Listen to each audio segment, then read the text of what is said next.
great news. According to this flowchart, our new line of ice cream cones are doing quite well in the market. No! This is unacceptable! We need more money!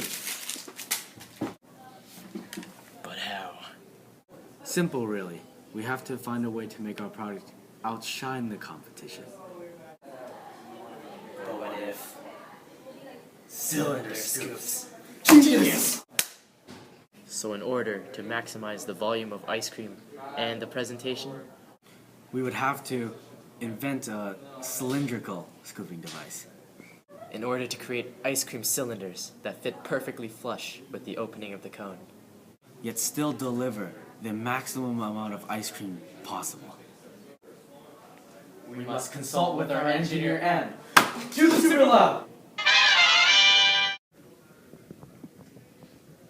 Anne, we need you to find the exact dimensions of the cylinder that will fit in our new ice cream cone. I already found one. Come with me.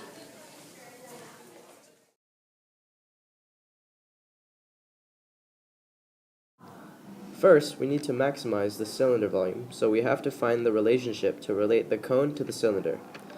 By similar triangles, we have the height of the cone over the radius of the cone equals x over the radius of the cylinder, which translates to x equals the height of the cone times the radius of the cylinder all over the radius of the cone. We don't know the exact measurement of the height of the cylinder, but what we do know is that the height of the cylinder is equal to the height of the cone minus x. This translates into the height of the cylinder is equal to the height of the cone minus the height of the cone times the radius of the cylinder all over the radius of the cone. Now we have to take the volume of the cylinder, which is pi times its radius squared times its height. Now we want to substitute the height of the cylinder for the formula we figured out previously, and we came up with pi times the height of the cone times the radius of the cylinder squared minus the pi times the height of the cone times the radius of the cylinder cubed all over the radius of the cone.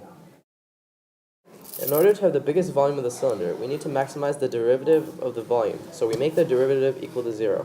When the derivative is equal to 0, that is when the maximum volume is found. Either it has no volume, or the volume of the cylinder gets to a large enough point where it is at its maximum volume, and can't get any larger, which is what we want to use. We can now find the radius and the height of the cylinder by solving for the radius of the cylinder and then plugging it back into the formula. The height of the cylinder equals the height of the cone minus the height of the cone times the radius of the cylinder over 3 to solve for the height of the cylinder. Now we know the dimensions of the cylinder in relation to the dimensions of the cone. Thanks for all your help, Anne. Pleasure doing business.